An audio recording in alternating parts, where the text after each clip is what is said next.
everybody, hello and welcome back to our channel Info Island and guys welcoming you all to another exam analysis video। और आज के इस video में हम बात करने वाले हैं आपका कल यानी कि 27 अप्रैल को जो एसएससी जीडी का एग्जाम जो कि कल से शुरू हो चुका है उसके बारे में आज के इस वीडियो में हम बात करने वाले हैं। वो सभी क्वेश्चंस जो कि आपको कल के इस पेपर में पूछे गए थे वो आज इस वीडियो में हम शेयर करेंगे, ठीक है। तो जैसे कि मैंने आपको बताया आज की इस वीडियो में हम बात करने वाले हैं एसएससी जीडी का जो आपका एग्जाम रहा है 27 अप्रैल का, उसके डिटेल्ड एग्जाम एनालिसिस के बारे में हम देखेंगे, उसका कंप्लीट एग्जाम एनालिसिस हम देखेंगे। तो गाइस स्टाफ सिलेक्शन कमीशन यानी कि एसएससी के द्वारा कंडक्ट किया जाने वाला ये जो एसएससी एसएससी जीडी का जो ये एग्जाम है ये काफी ज्यादा एक बेहद अच्छी एक गोल्डन अपॉर्चुनिटी साबित होता है लाखों ही कैंडिडेट्स के लिए। एक बहुत बड़ी अपॉर्चुनिटी होती है ये, जिसके थ्रू बीएसएफ हुआ, सीआईएसएफ हुआ, सीआरपीएफ हुआ, आईटीबीपी हुआ, इस तरह की अलग अलग तरीके की जो फोर्सेस होती हैं उसमें रिक्रूटमेंट होता है। और अगर आप अपना फ्यूचर ऐसे डिपार्टमेंट्स में बनाना चाहते हैं और खुद को ऐसे डिपार्टमेंट्स के साथ कहीं ना कहीं देखना चाहते हैं, so guys this is your chance to make it happen, ठीक है। इसीलिए गाइज अब क्योंकि कंपटीशन एग्जाम जो है वो काफी ज्यादा एक अच्छी अपॉर्चुनिटी है, तो एग्जाम का लेवल जो होता है और जो कंपटीशन होता है वो दोनों ही काफी ज्यादा इंपॉर्टेंट होते हैं, काफी ज्यादा टफ भी रहते हैं, ठीक है। तो that's all about the background जो कि मैं आपको बताना चाहती थी। अब हम जल्दी से वीडियो को शुरू कर लेते हैं और देखते हैं कि किस प्रकार के क्वेश्चंस आपके कल के इस पेपर में पूछे गए थे, ठीक है। वो जीके जीएस के क्वेश्चन जो कि इस पेपर में पूछे गए थे आपको, वो हम सारे अब डिस्कस करने वाले हैं। अगर आपने पेपर दिया है तब भी वीडियो को जरूर से देखना, पेपर नहीं दिया है तब भी वीडियो जरूर से देखना, because in both the cases it is must watch and informative for all of you all, ठीक है। एंड क्वेश्चंस को देखने से पहले मैं चाहूंगी अगर आप चैनल पे नए आए हो तो चैनल को जरूर से सब्सक्राइब कर लेना, नोटिफिकेशन बेल आइकन को हिट कर देना so that you never miss any updated video like this one, ठीक है। Now let's quickly move into the video. तो गाइस सबसे पहले देख लेते हैं ओवरऑल एग्जाम एनालिसिस कैसा रहा, क्या हमें पता चला बच्चों के फीडबैक के द्वारा जो उन्होंने हमें बताया आज के कल के इस पेपर के बारे में। तो गाइस ओवरऑल एग्जाम एनालिसिस के बारे में अगर मैं बात करूं तो सबसे पहले बात यही रही कि स्टूडेंट्स के फीडबैक के अकॉर्डिंग जो पेपर रहा है 27 अप्रैल का वो रहा है आपका इजी टू मॉडरेट, ठीक है। उन सभी बच्चों ने जिन्होंने अच्छे से प्रिपेयर करा था दे ऑल वलाई की बहुत आसान है, except for some questions they were like कि बाकी सारा कुछ इजी था, इजीली डुएबल था, इजीली मैनेजेबल था।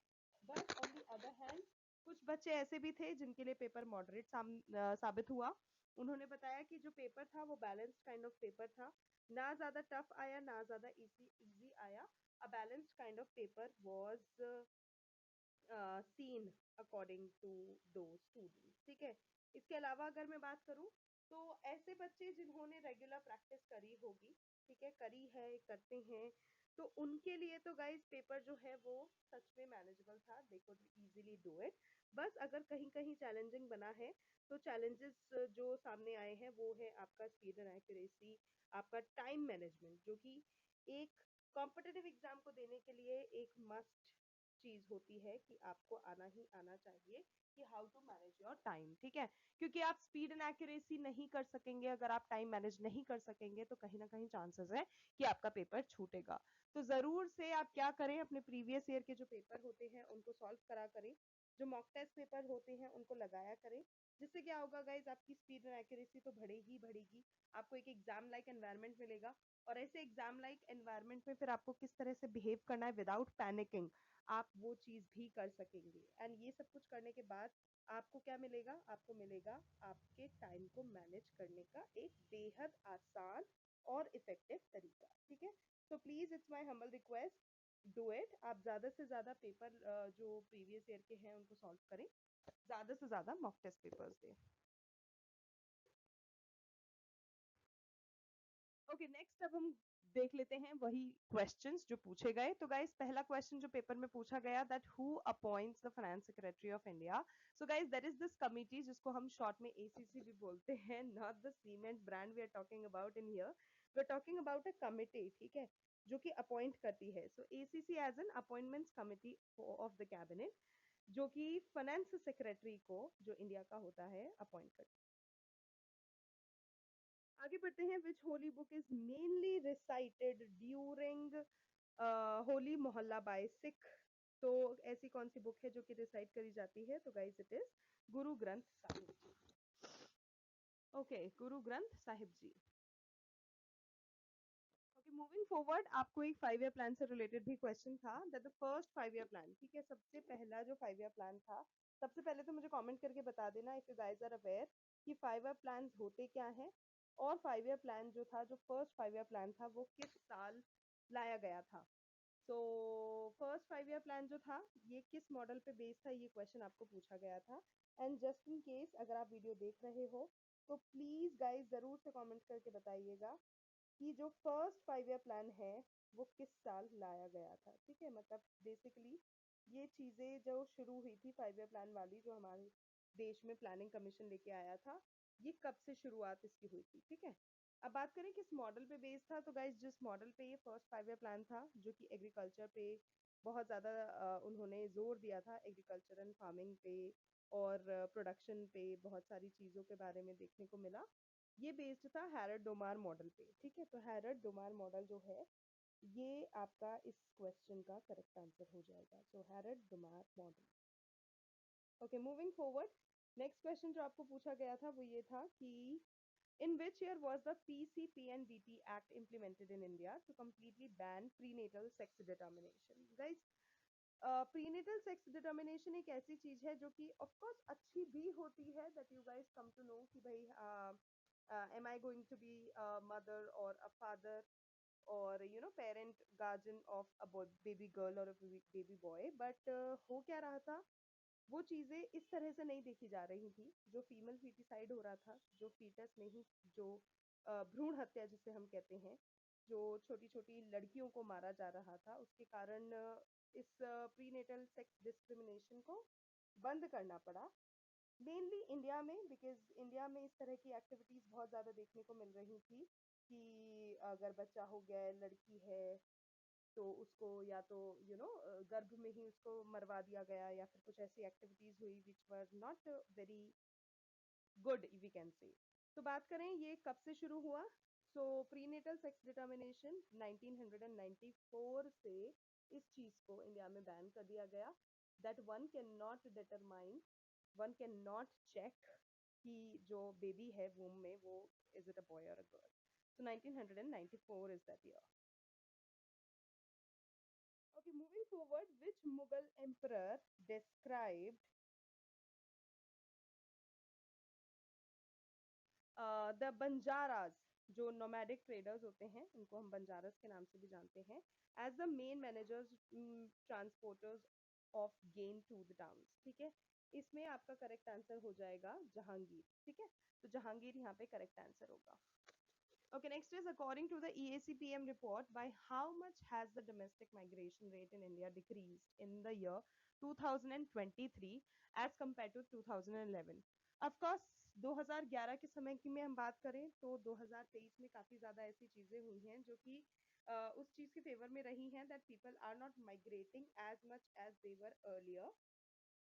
So, if we talk about the migration rate, so it has decreased. Somewhere there it has decreased. And if we talk about the number, if we talk about the percentage by which it has decreased, so it is 11.78%.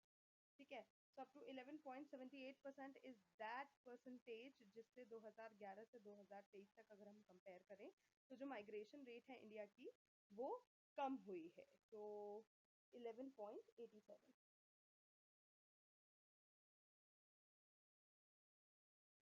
Okay, next question. The famous Gaur dance, Gaur Maria dance जो है, is primarily performed on which occasion? तो ये जो dance form है इसको perform किया जाता है वेडिंग्स में, मैरिजेस में। ठीक है, सो वेडिंग्स आपका करेक्ट आंसर हो जाएगा यहाँ पर।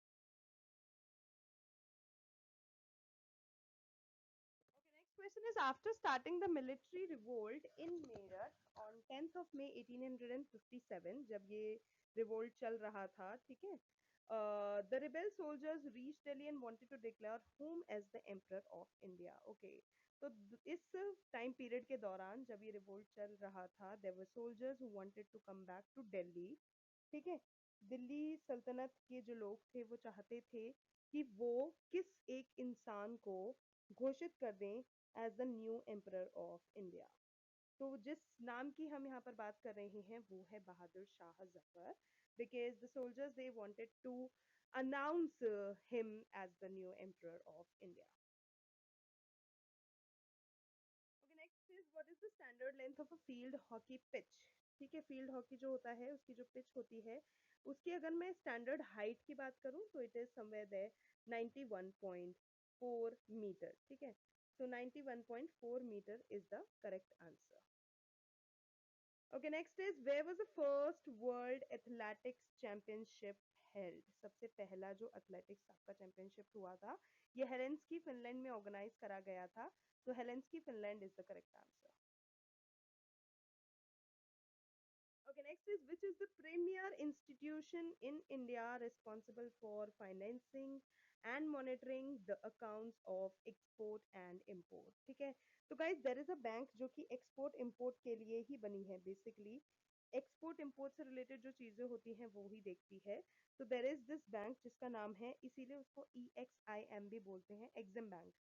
एग्जिम बैंक में देखो आपका EX से एक्सपोर्ट हो गया, IM से इम्पोर्ट हो गया, and this particular bank is mainly and whole and sole responsible for seeing the imports and out exports only. ठीक है, तो उसके जो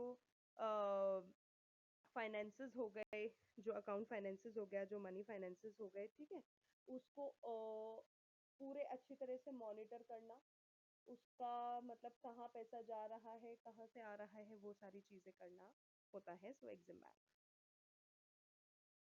okay, who is the author of the famous science fiction novel Frankenstein? ठीक है, it seems to be a German word, correct me if I am wrong. ठीक है, it seems to be a German word, और ये एक science fiction novel है जिसके writer की अगर हम बात करें, जिसके ऑथर की हम बात करें तो it's Mary Shelley. Okay, which register is used by security guards at the main gate of offices, societies or factories to record information? काफी सिंपल सा क्वेश्चन साबित होने वाला है ये। आज के टाइम में तो I am expecting everybody is aware of it. ठीक है, सो okay, which register is used by security guards at the main gate of offices, societies, factories to record information about people entering the premises? ठीक है, तो उस particular register को हम क्या बोलते हैं? हम विजिटर रजिस्टर बोलते हैं। That who all are the people who are visiting the building, या फिर ऑफिस जो है वहाँ पर, जो सोसाइटी बसी हुई है वहाँ पर, या फिर कुछ भी, मतलब ऐसी कोई भी जगह जहाँ पर लोग विजिट कर रहे हैं, उनके बारे में इंफॉर्मेशन ली जाती है, उसको लॉक डाउन किया जाता है, लिखा जाता है। So it is called visitor register, या आप उसे विजिटर लॉग बुक भी कह सकते हैं। Okay, in which year did Russia hand over the BRICS? BRICS पता है ना, ब्रिक्स सम्मेलन होते हैं, ब्रिक्स की फुल फॉर्म भी लिख देना, it is made up of the name of the countries. ठीक है, तो ब्रिक्स की जो प्रेसिडेंसी है कब इंडिया को सौंप दी गई थी, आफ्टर विच इंडिया ने उस 13th समिट को होस्ट करा था? ठीक है, ये हुआ कब था? तो basically it happened in the year 2021, और 2021 का ये जो एडिशन ऑर्गेनाइज करा गया था इंडिया के द्वारा वो 13वां एडिशन था। ठीक है, 13th समिट था। ठीक है गाइस, तो दोज वर द क्वेश्चंस जो कि कल के पेपर में पूछे गए थे। इसके अलावा अब हम डिस्कस कर लेते हैं थोड़ा सा गुड अटेम्प्ट्स और एक्सपेक्टेड में ट्रेंड यहाँ पे आपको बताना चाहती हूँ। So if you guys have given the exam, good attempts जो है वो अप्रॉक्स देखो 70 to 80 क्वेश्चंस आप लगा सकते हो। शिफ्ट के हिसाब से डेफिनेटली वेरी कर सकता है, तो अगर आप आगे एग्जाम देने वाले हो या मतलब एक्सपेक्ट कर रहे हो या कुछ भी, तो वेरी करेगा डेफिनेटली। जैसी जो शिफ्ट रहेगी उसके हिसाब से डेफिनेटली चीजें चेंजेस देखने को मिलेंगे, लेकिन कल के इस पेपर के हिसाब से अगर हम देखें तो 70 to 80 क्वेश्चंस आप एक्सपेक्ट कर सकते हो। इसके अलावा कंपटीशन मॉडरेट टू हाई रह सकता है, डेफिनेटली रह सकता है, और जो कट ऑफ है वो स्लाइटली ऊपर जा सकती है, क्योंकि पेपर जो था इन कंपैरिजन टू, मतलब हार्डर साइड तो बिल्कुल नहीं था। ठीक है, तो थोड़ा सा इजी साइड पे ही लेके चलो, क्योंकि बच्चों ने इजी टू मॉडरेट बताया है, so cut off slightly high जा सकती है। बाकी इंपॉर्टेंट टेकअवेज जो मैं आपको बताना चाहूंगी इस वीडियो से, जो आपको लेके जाना चाहिए अगर आप आगे सोच रहे हो जीडी का पेपर देने के लिए, तो इस एग्जाम से एक क्लियर बात तो सामने आ गई है। कल का ये जो पेपर हुआ है, कि जो जीएस है और जो करंट अफेयर्स है, वो आपको कभी भी इग्नोर नहीं करने हैं, ठीक है? क्योंकि वही आपकी प्रैक्टिस, सॉरी, वही उसी की प्रैक्टिस जो है वो आपको पेपर में या तो डुबा सकती है या बचा सकती है, ठीक है? तो उसको तो आपको बिल्कुल छोड़ना ही नहीं है किसी भी कीमत पर, चाहे कुछ भी हो जाए। जीएस हो गया, करंट अफेयर्स हो गया, उसका बहुत ज़्यादा ध्यान देना है, प्रैक्टिस पे काम करना है, स्पीड पे काम करना है, बहुत इंपॉर्टेंट है टाइम मैनेज करना, ठीक है?